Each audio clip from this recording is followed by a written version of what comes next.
अगर ज़िंदगी में थोड़ा जल्दी नहीं है ना, तो ये वीडियो देख के चले जाओ, शायद 1 मिनट में कुछ वैल्यूएबल सीख के चले जाओगे।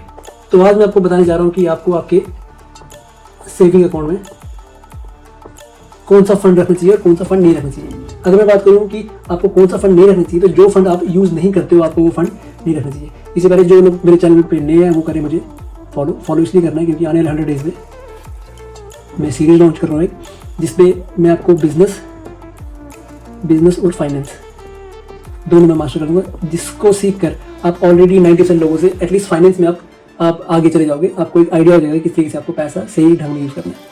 जो कि अगर मैं जॉब की बात करता हूँ तो जॉब में रह के हम कभी भी पैसिव इनकम जनरेट करने का सोर्स नहीं ढूंढ पाते, लेकिन मैं आपको अपनी वीडियो के थ्रू आपको बिजनेस और फाइनेंस के रिगार्डिंग आपको इतना अच्छा कर लूँगा कि आप एज ए अपना पैसिव इनकम भी निकाल सकें।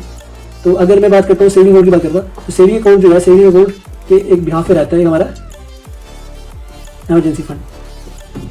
एमरजेंसी फंड वो फंड है, एमरजेंसी फंड ले लो आप या FD ले लो, ये दोनों फंड जो है ये हमारे लिक्विडिटी फंड है।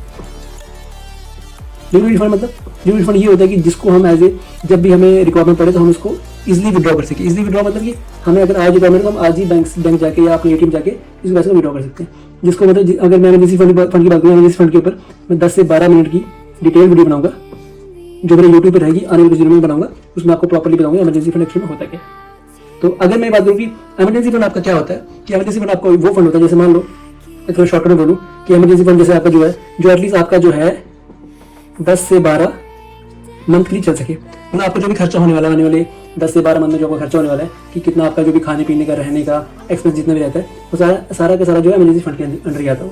अगर मैं बात करूँ, जैसे अगर मैं SIP की बात करूँ और म्यूचुअल फंड की बात करूँ, तो इसका जो फंड रहता है इसमें ये चीज़ रहती है कि जैसे मान लो कि अगर मुझे कभी इनकेस अगर मुझे कभी एमरजेंसी फंड की रिक्वायरमेंट भी है, तो मतलब SIP और म्यूचुअल फंड से मैं पैसा निकालूंगा भी, तो वो उसको मेरे पास आने में एटलीस्ट 3 से 4 दिन लग जाएंगे। 3 से 4 दिन से पहले पैसा मेरे पास नहीं आएगा।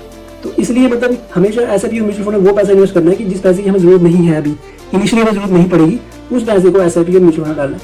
बाकी जिस पैसे की हमें 10 से 12 मंथ जो है साल भर में जरूरत रहती है खाने पीने के लिए, चाहे हमारे रहने का, चाहे एक्सपेंस कुछ भी है, तो उसको हमेशा एमरजेंसी फंड में डालना चाहिए। ये सब के रिलेटेड अगर आपको कोई भी डाउट है, चाहे वो सेविंग अकाउंट हो, चाहे एमरजेंसी फंड को रिलेटेड कोई भी डाउट हो आपके मन में कि लिक्विडिटी क्या होता है, कि लिक्विडिटी वाला फंड क्या होता है, इन सब के रिगार्डिंग में आगे के वीडियोस बनाऊंगा, आपको एटलीस्ट थोड़ा समझ आता रहेगा। अब इसी में आपको बेसिक चीज़ें बता रहा हूँ, तो आपको इसमें कोई भी डाउट अगर आपको होता है तो आप मुझे कमेंट करके बताइए। आपका भी अगर कोई खुद का कोई सजेशन हो तो आप मुझे बता सकते हो, या आपको कोई भी पर्सनल डाउट हो आप मुझे बता सकते हो।